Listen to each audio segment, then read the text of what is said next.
I never pictured what I know war to be now. I think she was just trying to save me from knowing what kind of environment she was in. She was a great leader. Best drilled individual, platoon best drilled, female athletic team. The easier question would be ask me what team she was not on. The atmosphere was still. The air wasn't moving. And the look on his face said it all. Politics is more important than the people of this country. I pulled every piece of lint off of her flag. I didn't know what else to do with myself. I'm left with an image of my sister being alive. I think there's a lot of misinformation out there. Nothing can prepare you for that. Soldiers that have lost their lives, they're dead. But it's the families that are left behind that are left to mourn for the rest of their lives.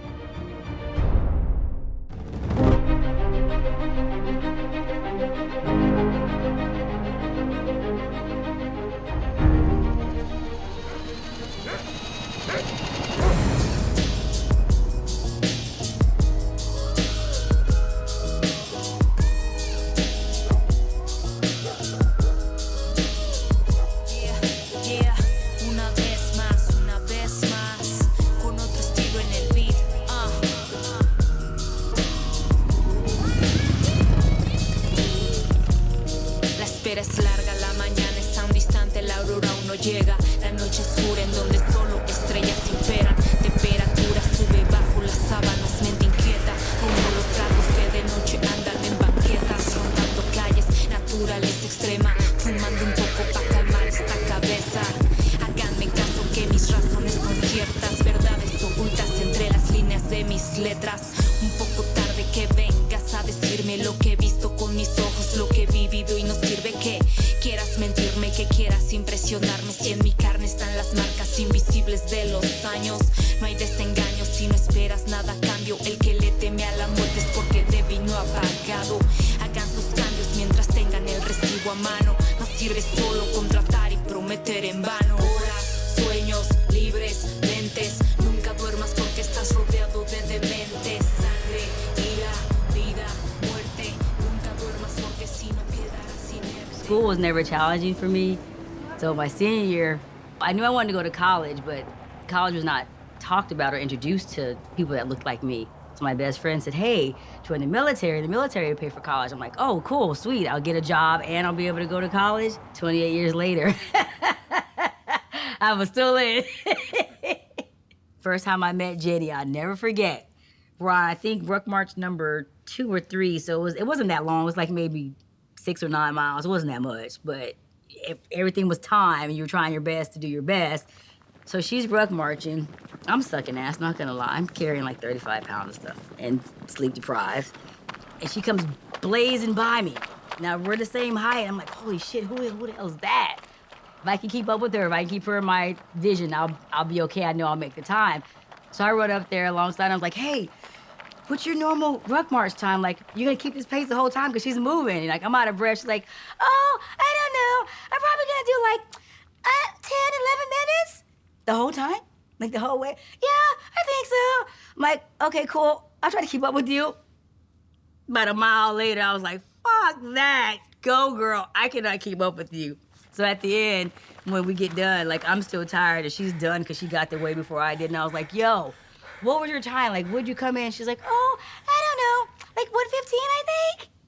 Like, so you did faster than like a 10-minute like mile pace. And after that, I'm like, can I train with you? Because I don't know what you're doing, but you're doing it right. And you're like just a beast. But she was so humble about it and like just so chill. And after that, I was like, I like her. She's cute. She's happy. She's a physical beast, and she could run fast and she could ruck.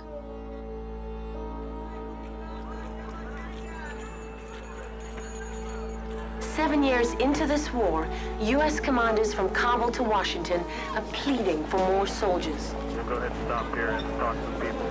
CST stands for the Cultural Support Team, and they found the need that because we were in Afghanistan, to be respectful to the culture, they knew they would have to have women with them on target so that a woman could talk to another woman could search another woman, a woman could question a child.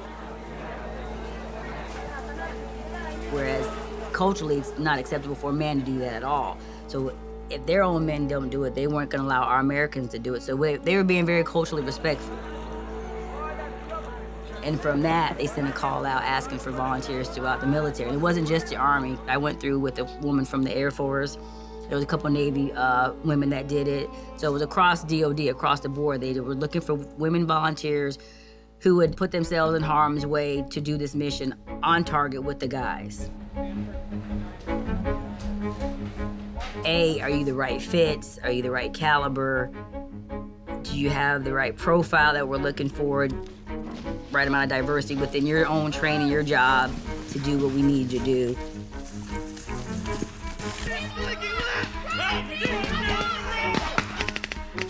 So it wasn't just a, oh, hey, let's apply and everyone makes it. That's not how it was. It was a process from beginning to end. It was a lot of psychological testing, too. They had to make sure you were, like, mentally sound, which I applaud them and I commend them for that, because you can't mass produce a soft soldier. You can't do that. That's one of their soft core values. So they're training us on pretty much all kinds of tactics. We did close quarter marksmanship, mag transition drills. We did transition from the M4 to the M9. Like, a lot of training went into us prior to us deploying.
I don't think there's no such thing as mistakes in life. Everything happens exactly how it's supposed to be. So Jay and I were supposed to be partners, and I think our upbringing helped us bond. Her childhood wasn't the best, and our childhoods were similar, you know, moved around a little bit. Sometimes you didn't know where your meal was coming from, and she was the strong one for her family. Like, she was the backbone for her family, like trying to keep everybody in an even queue. I'm that for my family. Our siblings helped keep the nucleus of our family together. It wasn't the parents so much, it was the siblings. Both our dads were passed away. Our moms did the absolute best they could with 4 kids, you know, being women of color. So we definitely bonded over that. And Jenny was very mature for her age because of that. And she listened. And I think we listened to each other. We didn't listen just to respond or to rebuttal. We listened to each other and we heard what each other were saying.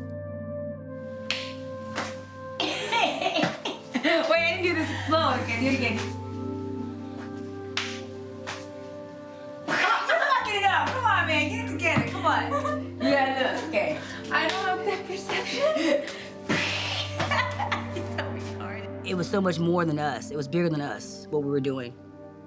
Jenny did CST because she said she did not want to be just another nurse.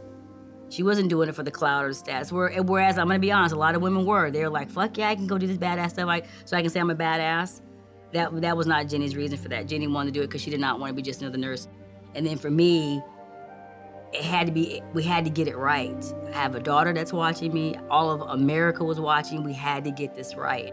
And I cannot ask my soldier to do something I'm not willing to do myself. You don't stop leading from the front when you make that senior rate. So I had to keep leading from the front. So when I took another formation, I can look those young female soldiers in the face and say, I've done it, you can too. Don't ever take the first no as your final answer. I saw my dad. Oh, you look at me!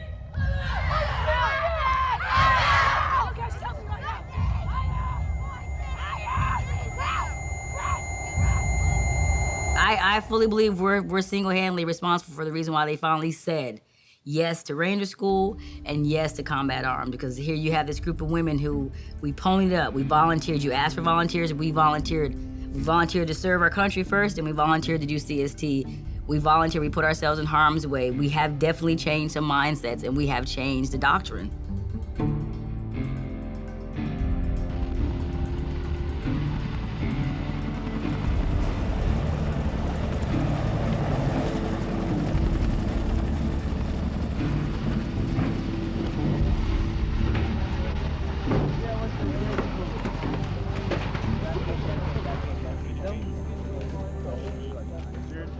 My first mission, it was a shit show. Like, our convoy got attacked, our vehicle was disabled, and we got dead bodies thrown all over the place. And E4 told me, get your fat ass off the vehicle, pull security. I didn't even think about it. I did it instantly.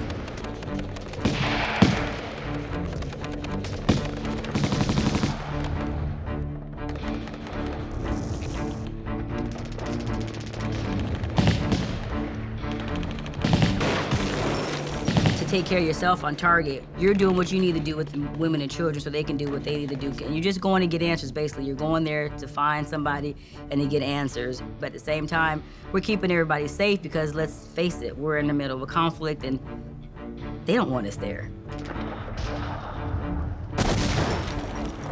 So you gotta do all that while you're being tactically sound, keeping everyone in your package safe and just getting after the answers. And then once you do that, you gotta leave out of there the same way you come in. So if the exfil was a mile, then we're moving a mile or we're humping a mile over tough terrain or whatever else. Or if they figure out once you get there, we gotta go to a second location, or like we're going to a second location, now it's time sensitive. So if we're moving at a 6-minute mile pace, we're moving at a 6-minute mile pace, you and all your shit. So it ain't no like, I mean, it's not as all it is sexy on TV, but it's like you're doing some stuff, like you're maneuvering, like holy crap. Go, go, go, go, go, go. Push, push, push. Go.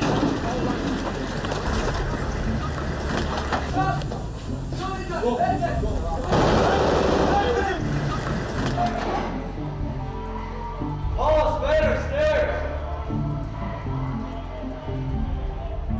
Rolling around with 60+ pounds of equipment. We're getting on the aircraft. It's always under the darkness of nights because, you know, you hunt the bad things at night. So you load the aircraft. Before you load the aircraft, you lock and load around in the chamber. It's go time.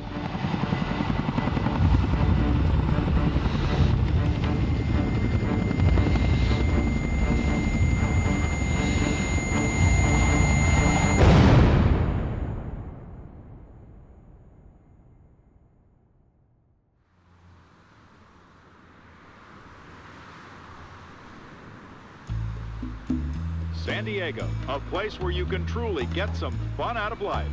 70 miles of beaches, mountains, deserts, and world-famous attractions like SeaWorld, the San Diego Zoo, Wild Animal Park, and Legoland.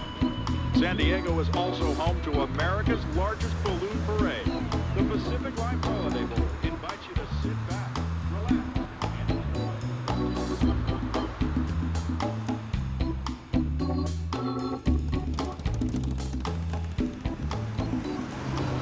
I was drafted in 1971. The idea of the Vietnam War wasn't very popular. So yeah, I went in because it was the law. And although I was totally against the draft, I have to put aside all, you know, emotional reasons, my thoughts and that, and do my duty. When I was at school, plenty of people told me, oh, you can go down here for $50. They'll just give you this little pill that you can take and you won't pass the board. Well, two things, $50, I don't think I'd ever seen $50 in my life. So that was like out of the question when you're working for 50 cents an hour, cutting, you know, mowing lawns. And the other thing was, it's just not, that wasn't right. It wasn't the right thing to do.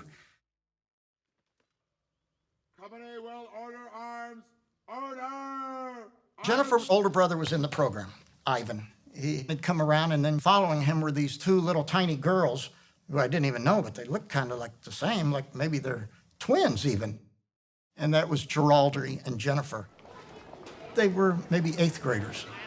just following their brother. I think it was before school in the summer when he showed up. That's when I first met her, you know.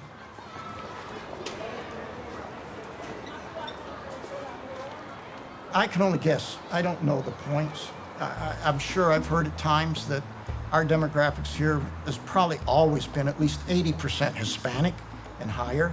The one thing, though, that maybe even more significant is that this is, I think they call it Title I, which means over 70% or something of your students are below the poverty level. I think we sometimes range over 90% at San Diego High School.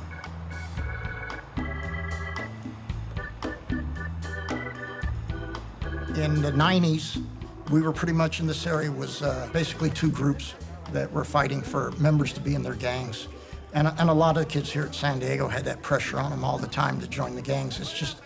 It's a way of life. You have to. I mean, you just have to. If you're not, you pretty much get eliminated. I mean, I've had kids come in here, cut, beat to a pulp, you know, coming in the next day and things. So you deal with it. You become a survivor. Students here, what I learned about them, they're young adults, make a lot of mistakes, but at least this school, these kids really wanted to be here. They wanted an education, and they wanted to be part of this program.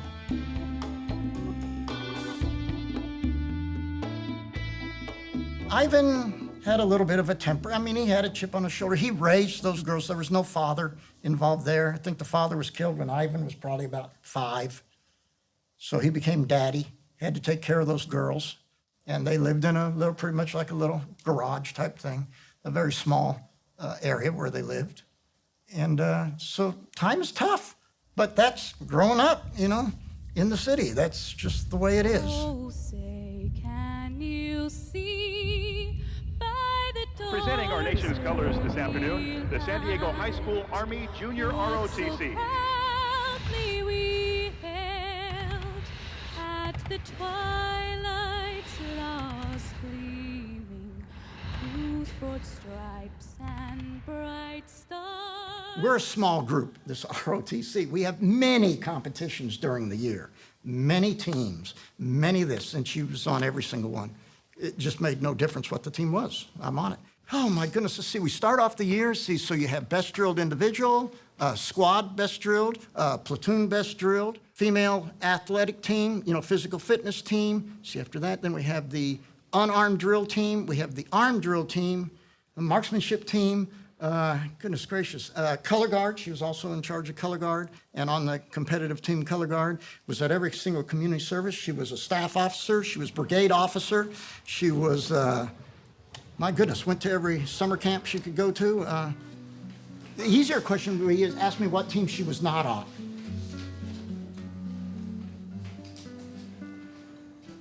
This cabinet is full of several trophies that have been won. Most all of these are marksmanship.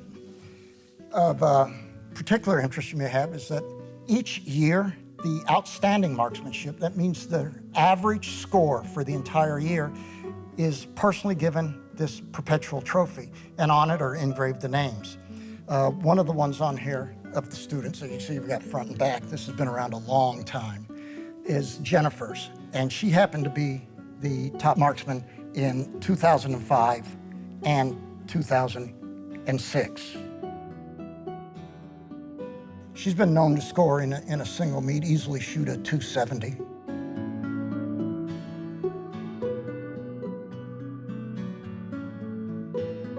She was a great leader. So you give her any job, run the food drive, she'd do it.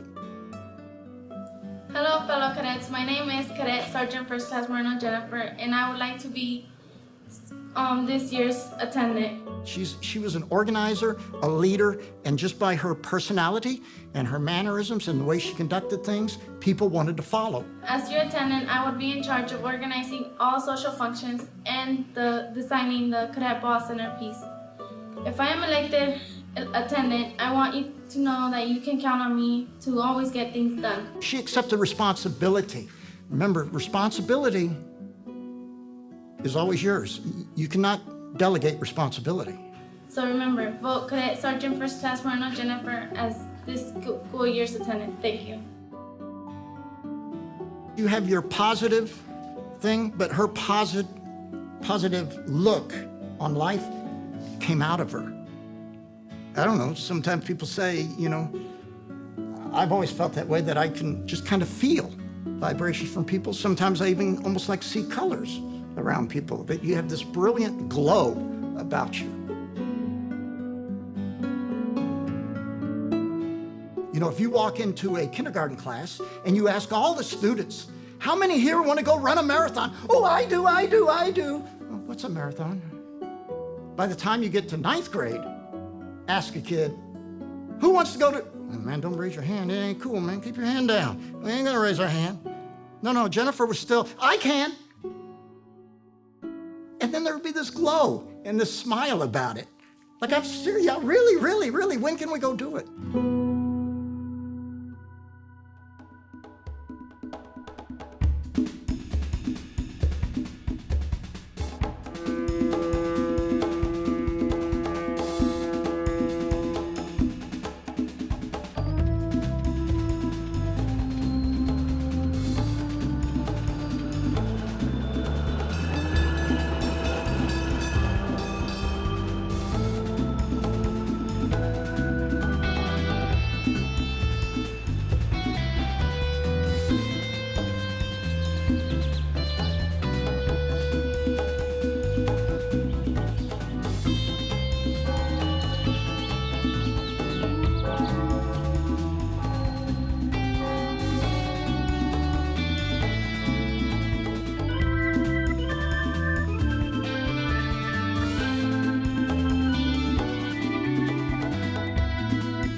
So when she went to college, and you gotta look, nurses don't get certain slots, okay?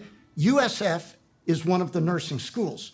You go to right here at San Diego State, they have ROTC, Army, not nursing.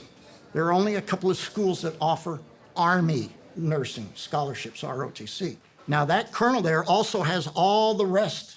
It's not just nursing, it is an ROTC battalion, and he only gets, or she, only gets X number of positions to go to jump school.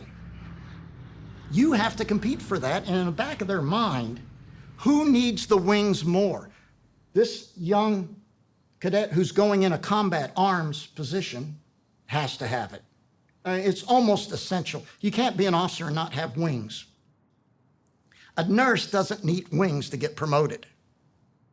I just remember her telling me that she just insisted on it, and she went to the instructor and said, what can I do to go to the school? And the way she told it to me, as I understood it, is you have to be the top physical fitness person in this battalion, and I will think about it.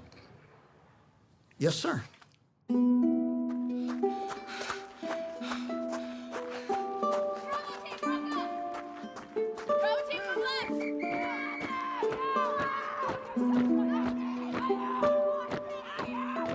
So when they finished in May, you know, up there at USF, I was up there, you know, put on her lieutenant bars, and then she marched right over and took that test to make sure that she was fully credentialed as a registered nurse.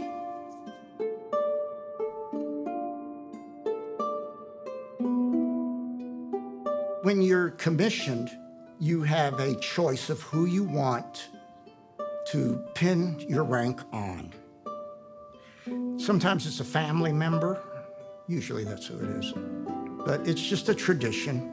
You know, just like the first enlisted who gets the first salute, you're supposed to hand him a silver dollar, which was her brother. You know, so she picked who she wants.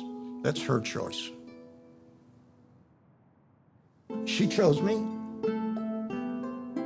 I considered it a very high honor. I mean, I was there like that. It wasn't a question. You know, family, sorry, I got something else to do. It was higher priority. Whatever I had on my list. I mean, it was great. I mean, even the people, everybody took very nice care of me. I think I flew out of here right after class because we were teaching. I think that's how it happened. I ran out there and got on the plane right here, you know, because you can just get on a plane right San Diego to San Francisco real quick. Ran right up there. As soon as I got there, I had enough time. I ran over to the USO right away with my, you know, dress blues and all that. Hey, you guys got a shower and stuff in here? Yeah, sure, go ahead. And clean up, got a rental car, went right over there, made it just in time, you know, like that. And when it was all over, got on a plane, came back so I could get back to school.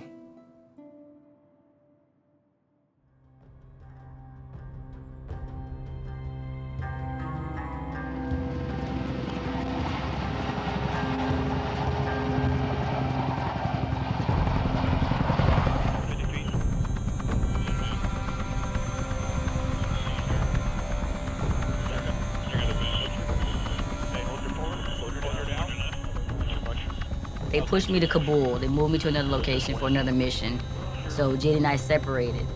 But we said before I left Kandahar, we will come back together. And they assured us, yes, y'all will come back together.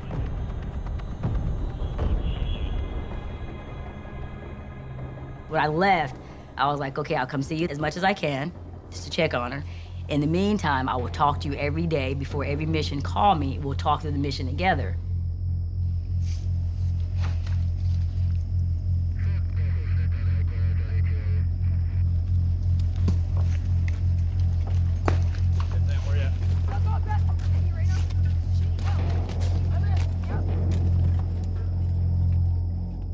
So I talked to her that night. She hated Maywan and Panjwai. Those are two spots where shit was always shaken out. And she said it every single time we went there. She's like, I fucking hate Maywan, I hate Panjwai. Like, yeah, Jenny, I know, I got it. So I could hear it in her voice. So I told her, and I was like, if shit shakes out on target, fucking listen to those squad leaders. I don't give a shit. You listen to the fucking NCOs. And she was like, she kind of said it like, yeah, Kat, I know. I said, no, I said, Jenny, if shit shakes out, you fucking listen to the NCOs. There's a reason why there's more of them than there are officers. Fucking don't be an officer. You listen to the NCOs.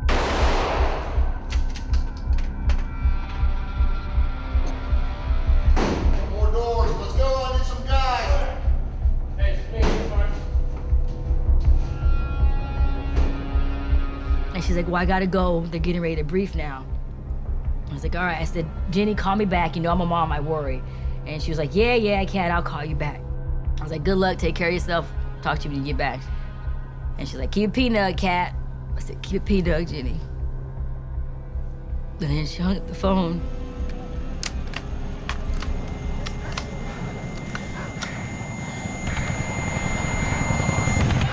Hey, do your hand slap. I keep my thumb on it the whole time. Let's do this. Take a photo of me and my interpreter. I'm actually videoing right now, so you can rap right now if you want. Can you please delete that? No, this is Let's going. do the handshake now. You can do the handshake, then we can. Look, so you gotta make sure you don't get it.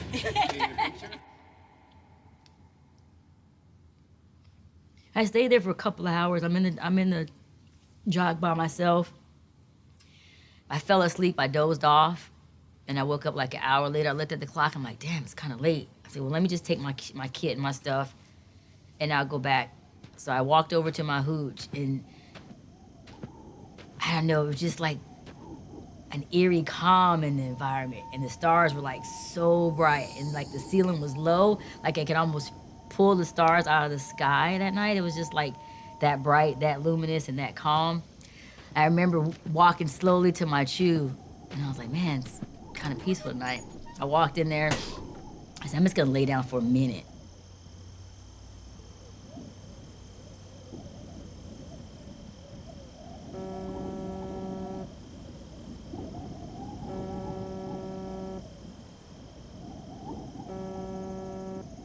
I'm like, who the fuck's calling me? It's at night. I looked at the Roshan phone, and it was a text like Kat Danica said, call her. I'm like, okay, that's whatever. I lay back down, and then I jumped up because it hit me. So I changed real quick, grabbed the cell phone, and I walk out. And then as I'm walking back, the atmosphere was still. But like, the air wasn't moving. Like, there was nobody around. And again, the sky is bright. And it was just like that eerie calm where you just know. So I would go back to the jog. And as I walk in the door, when I left, there's nobody in there. When I come in there, it's fucking room's got mass amount of people in it. And then there's one squad leader, Staff Sergeant Filion. He's looking dead at me. And the look on his face said it all.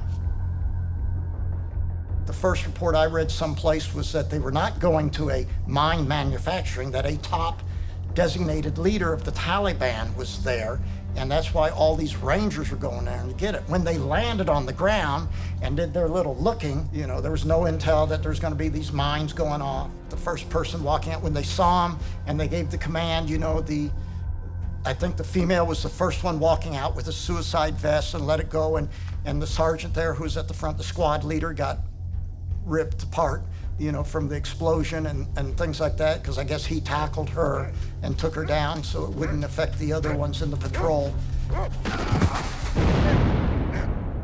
There was one patrol going one way and one the other, and that she, of course, was probably with the platoon leader. This person was hit, and then one of the dogs ran into the field and got hit, and another person was hit. There was 12 IED daisy chained. 2 got set off, so there's wounded. It's getting chaotic and crazy. Calls were coming in constantly. We need medic, medic, medic, medic, medic. She heard a call on the radio, either whether it was stop, freeze, freeze, freeze, or get in here. In other words, she completely ignored her own self for someone else. Anyone else on the ground would have did the same thing. And if you were laying on the ground and all that, and you wanted a medevac flight, and the medevac flight's taking heavy fire, and you're on the ground, you want them to come in, you know? Even if the call freeze, freeze, freeze goes on and I'm laying out there, I would hope someone would come in and try to get me. I would do the same thing. That becomes top priority. Or save the person next to your life. Do whatever you want to. There's a small percent of people who believe that, and they run into the fire. Hopefully, someone else will look after me and I won't get hurt. Somebody got injured, she was going in to help because that's who Jenny was. She subsequently detonated an IED as well.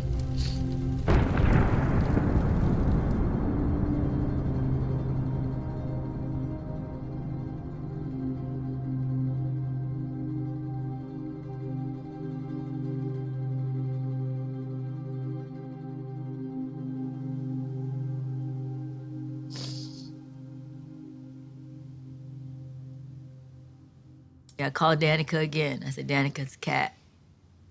He's like, Cat, they said they're bringing it back. I said, who said that? She's like, the guys. I said, they said what? She said, they said that they're gonna bring her back with them.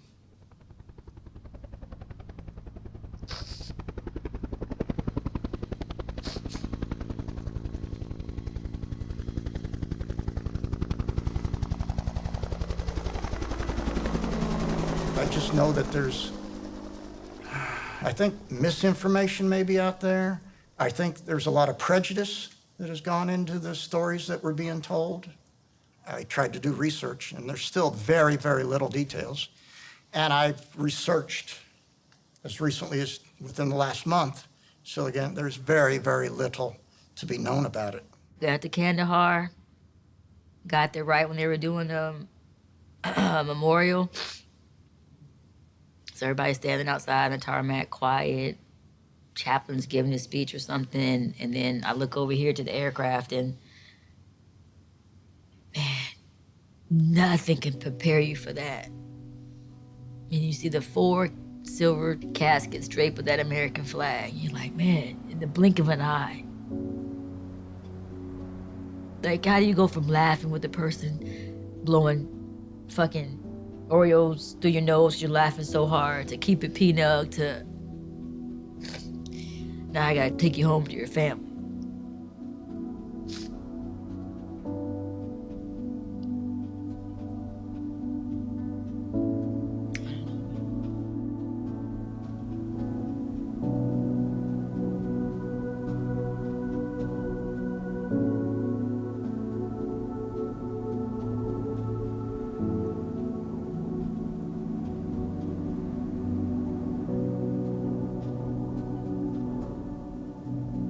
That first night, I laid by Jenny's coffin and I pulled every piece of lint off of her flag. Every piece of lint. And I smoothed her flag out over and over again. I didn't know what else to do with myself.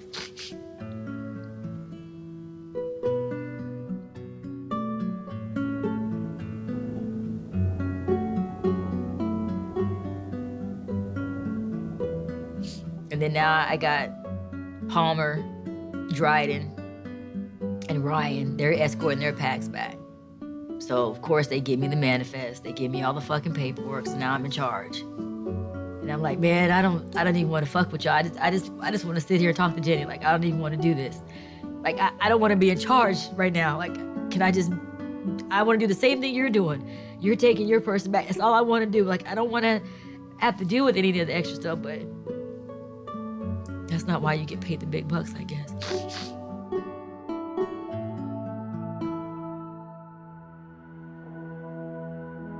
Every time a body changes aircraft, it's a full plane side honors, every single time. I was proud to be an American that night. And I was proud to be wearing a uniform. And I was even more proud that I was the one that was gonna be able to take Jenny home.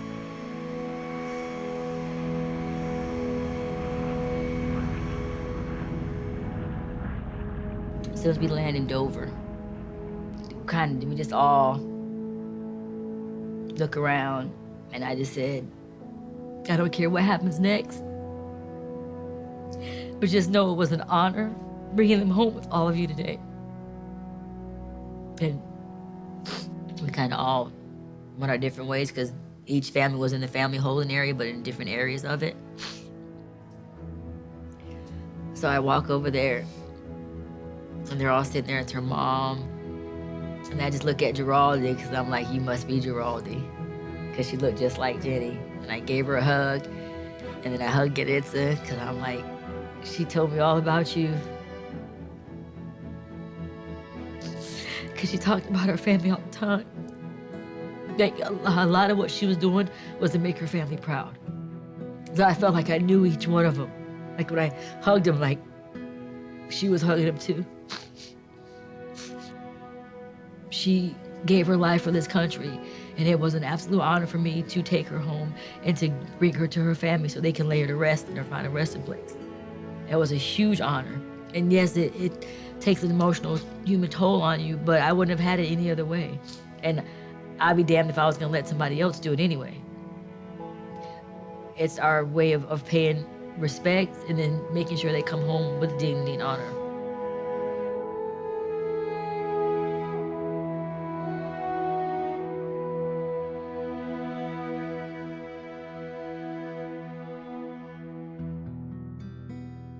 The worst thing, of course, was she was killed along with the 3 others, I believe there were 4, during the government shutdown, the so-called shutdown, and their bodies just lay at Dover. I tried to talk to him a little bit, but he wasn't very receptive after that, because I know what I would have done, so I know what he was thinking. So I tried to tell him, don't do it, but haven't heard from him basically since. I don't know if he'll ever get over that. The treatment that those 4 fallen got, which reminded me of 1973, that here we go again. Politics is more important than the people of this country. Politics goes to the top. And they're arguing and going on and can't get along, so the rest of us suffer.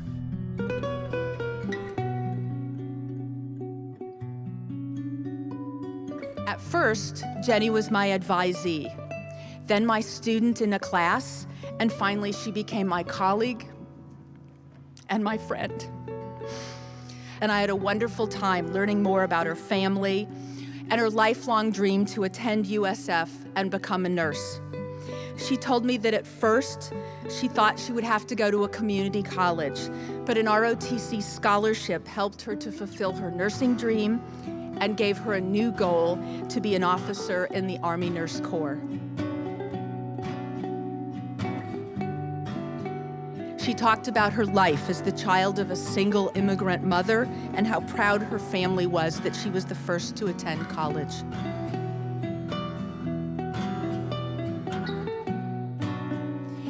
talked about how she had found friendship and community here, and how those relationships would carry her into the next phase of her life.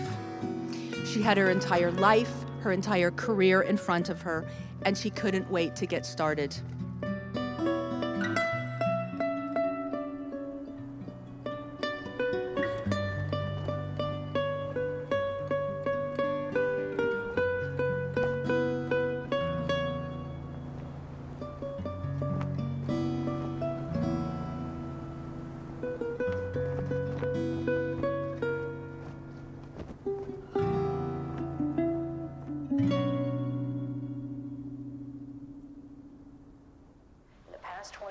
The U.S. and allies have flown 7,800 people out amid an increasing threat from ISIS militants. Planes taking off using flares and performing corkscrew landings. The Defense Department is now ordering major U.S. airlines to help fly evacuees from bases abroad. They will not be going into Afghanistan.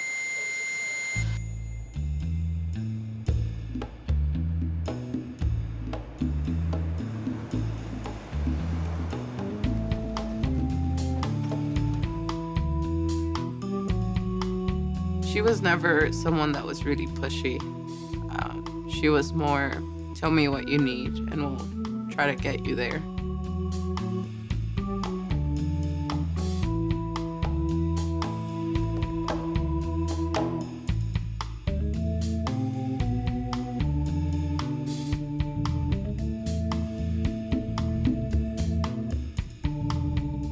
My mom's from Acapulco, Guerrero. And she came here, I want to say at 16 years old, but don't quote me on that, just for a better life. I've actually never gone into detail about that with her. I remember maybe 2-3 different houses, but mainly in the Barrio Logan area, right outside of downtown San Diego. And all 3 of my siblings and I were born here in San Diego. Tonight, the race to evacuate Kabul growing more urgent by the day. Roughly 7,800 people flown out in the last 24 hours, the highest number so far. The President's National Security Advisor warning that the threat from ISIS at the Kabul airport is real, acute, and persistent. She filled in as a mom when my mom was working or when she just couldn't be around. She was who kept us all grounded, me and my siblings.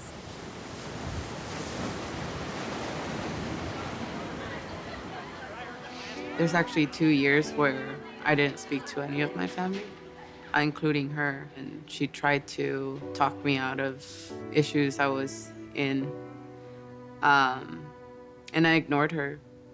And then there was one day where something just clicked, and I was like, okay, I need my family. And the first person I called was Jenny, and she, after 2 years of just not talking, she picked up the phone, first call, and she said, I'm in San Diego, so can we meet? And we met the next morning.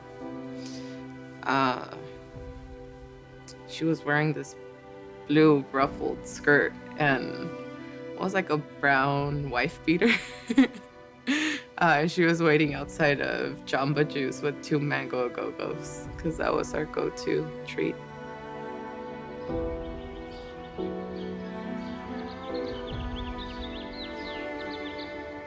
I do remember she said,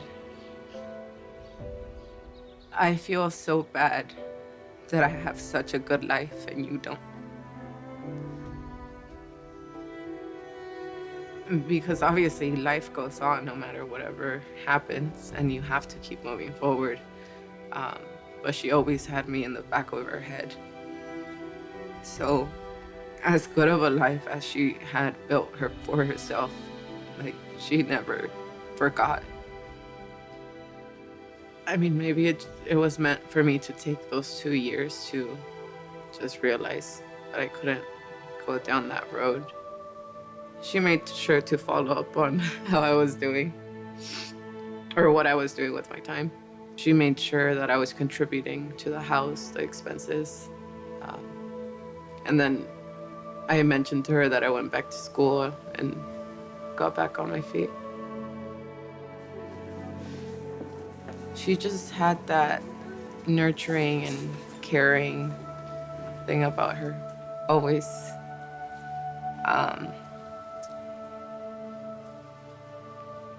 And she was tough because obviously in the medical field, especially in the military, you're going to see some pretty wounded and tough cases. She was just a person for the job. On the air at this hour with breaking news, and it's difficult. The latest details in the bomb attack outside the airport in Kabul.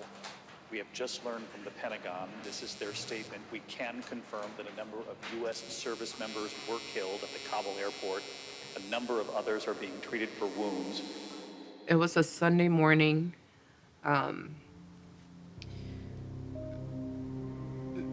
My sister, her best friend, and I were about to go see my mom. She was already in jail, about to be deported. So we were actually heading out the door when we got that knock at the door.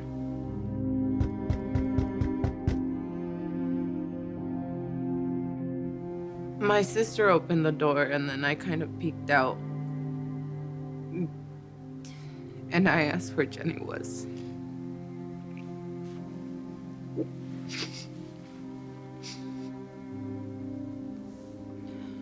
And everything just kind of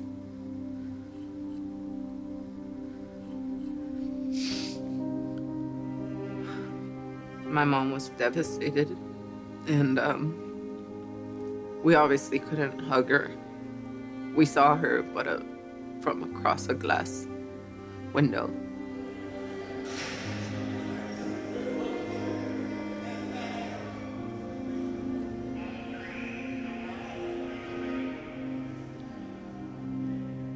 I want to say that I've fully accepted her being dead. But even now, there's still days where I'm like, okay, maybe she's not. Maybe she's hiding somewhere. Which I know that's just denial, but there's days where I've fully accepted it or think I have. I know I've gone through different episodes of depression, anger, a lot of anger. But I've tried to find different outlets for it. It took about 2 weeks, from what I remember, for her to get home. I remember flying to Dover.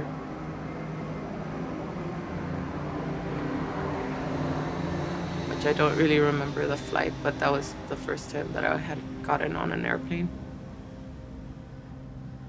The Ranger Regiment was the one that vouched for my mom, for her to be able to be with my sister when she got home.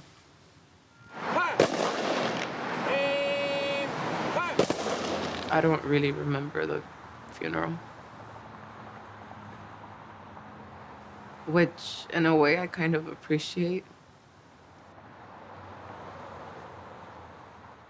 Because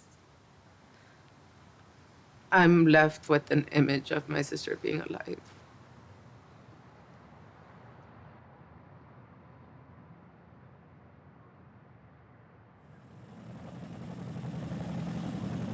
I never really understood what war was. I don't think I ever looked into it.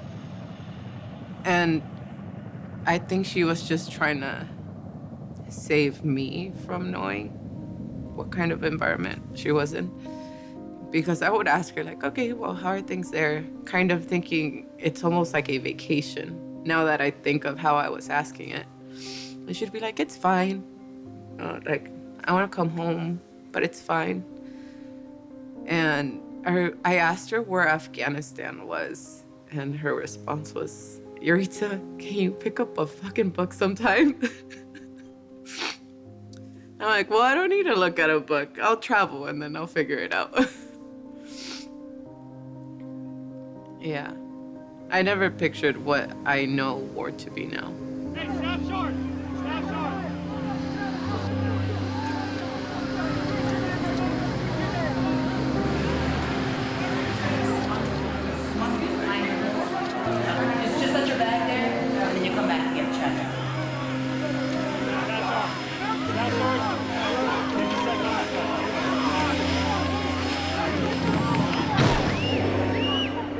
It definitely triggered a lot of feelings because while this war was active, people were losing their lives. And while this war was being put to an end, they pulled everyone out, and while trying to do so, 13 lost their lives. And soldiers that have lost their lives, they're dead. But it's the families that are left behind, that are left to mourn for the rest of their lives.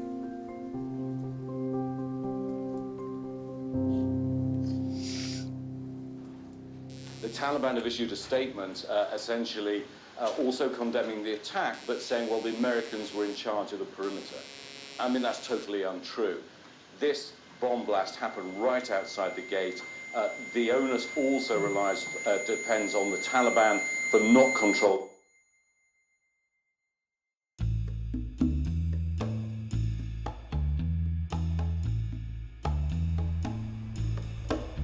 I didn't even buy into the whole stages of guilt, but after I started getting my shit together, I'm like, yep, you had denial, you had anger, you had resentment. Yep, you're okay, yeah, it's a real thing. I'm here for my morning margarita. How are you? She's like, I told you I would get it for you. Oh my God. I was so excited too. I told you, I was like, she said she wanted one. I got it for her. I'll give it to her. Are we wearing our shirts? I didn't wear mine today, but I brought it with me. Right. She worked a lot. I'm sleeping in this shirt for Everything I learned on the streets. You're so welcome. I love you, girl. No. You're so cute, Blue Blue. Yes, you are. I told your mom she was gonna keep you. I don't know. I'm just trying. 2 years later. No, you've had him how long now? 3 years later? No. A year and a half. You are still after this? Yes. I'm not trying. I bought Shirley hungover. She ain't hungover yet. Shirley. I'm driving too. What the fuck? Get her tonight, you all. Jesus got us. Jesus got us. Oh, Jesus. That fucking Jesus. He's like, I know y'all leaving me, huh, boys? I know. You're like, I'm mad at my mom. I turned in the corner and I hit the corner. I tried to back in and it was all the way messed up. So I kept saying I need to get in the car, but I was dragging my feet. Are you judging me right now? Is that your judgy face? It's got a couple cracks in it. But guess what? It still works.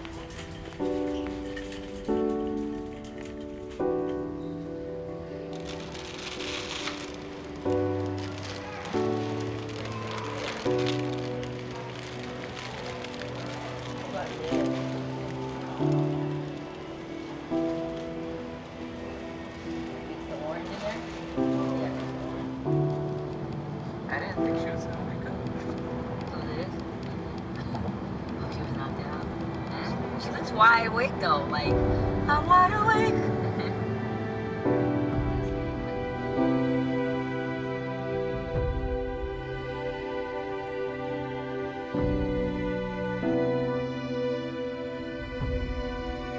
We were like, who's gonna play who? So we came up with, for me, it had to be Taraji P. Henson, because somebody is kind of my height, but kind of badass, but kind of girly girl, feminine. And the only one that Jenny and I could both agree on for her was Michelle Rodriguez, the girl from Fast and the Furious. She was like, she can play me, she can totally play me. I was like, yeah, I can see that.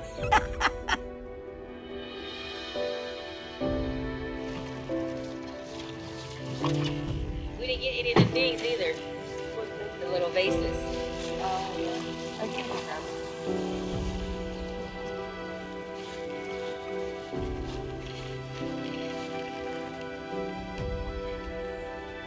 You know what I worry about sometimes? That she can see everything. Man.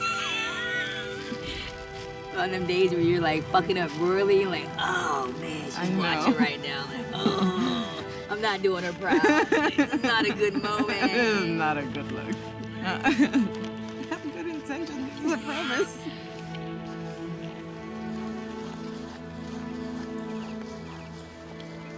We would have dates. We would go to Cold Stone, and she'd always get a chocolate devotion. But she'd say that the calories didn't count because only we knew. we knew about them. And she would try to make me run. And I fucking hated it. From the bottom down here. My mating call. She's single. This ain't tequila, but cheers. Checks mixed up.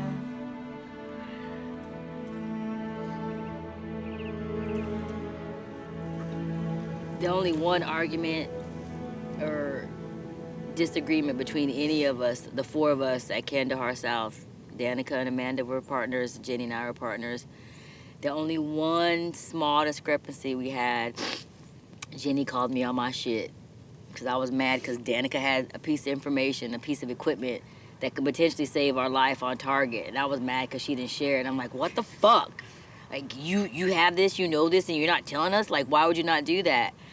So me being an asshole, I didn't speak to Danica for like 2 or 3 days. I'm like, man, how could she know that? Why would she know that and then not tell us? And then Jenny was like, Kat, get over your fucking self. Go talk to her. Because maybe she just didn't know, but like you being mad is not gonna help. She's like, you can feel the tension. And I'm like, who are you to check me? The first arm? Like, what? Like, okay, Jenny, okay. I'll go talk to her. And I eventually did go talk to Danica and we squashed it. We had no problem, but Jenny was like, Kat, check your ego. Go talk to her. Like, you guys are not speaking over nothing. Oh, whatever, Jenny, you gotta be the voice of reason, whatever. She kind of threw me out of the cemetery after the 2nd year. Because I would come every day after work. And I'd eat dinner here or I'd just sit here. And one day, it was just so dark. I was working 2 jobs, and I came and sat here, and I was eating dinner. And I got to my car, and there was a fucking slug on my leg. I'm just like, Jenny, I get it. Don't come every day. I don't need to be here every day, I get it. You don't need to put a slug on my leg.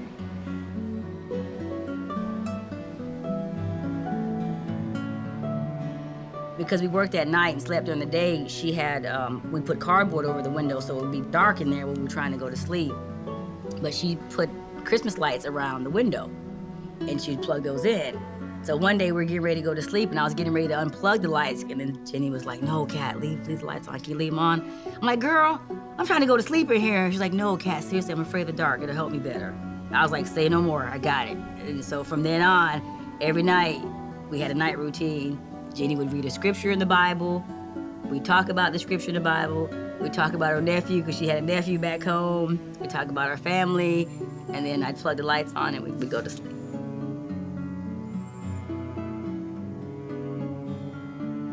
There is an official report, classified. It's a classified mission, and it's buried in there, and you're not going to see it. Maybe that's why it'll take 30 or 40 years before someone will actually admit to all this stuff.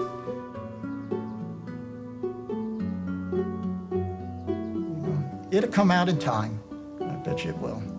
But it's going to require some very, very special, it's the Congressional Medal of Honor.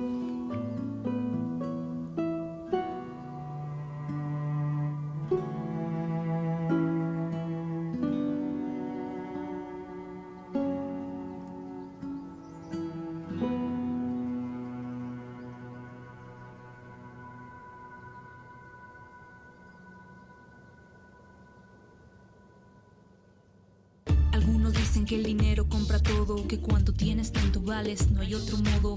Mundo materialista y superficial, la cuna en que naciste te da personalidad. ¿Qué más da si no hay una escala de valores? Si con la billetera llena tienes más aduladores que amigos verdaderos.